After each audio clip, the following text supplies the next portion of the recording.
রহমানির রহিম। সত্য হাজারটা বললেও এর পেছনে আরেকটা সত্য বলার কোনো জাল নেই।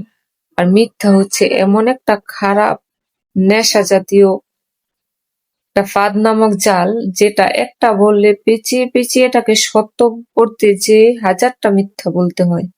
যদি আমরা মাঝে মাঝে মিথ্যা বলি না, যদিও মাঝে মাঝে দেখবেন মিথ্যা কথা বলি, এটাকে সত্য রূপান্তর করতে আমাদের অনেকগুলো মিথ্যা বলতে হয়।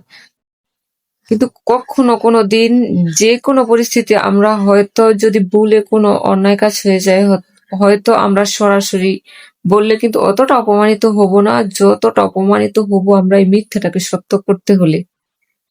আর মিথ্যার শেষ দরজাটা হচ্ছে সবার সামনে অপমানিত হয়ে প্রকাশ পাওয়া বা ধরা খাওয়া। তাই মিথ্যার কোনো আশ্রয়ের গোপন ট্রিক্স নেই, এটা প্রকাশ হবেই।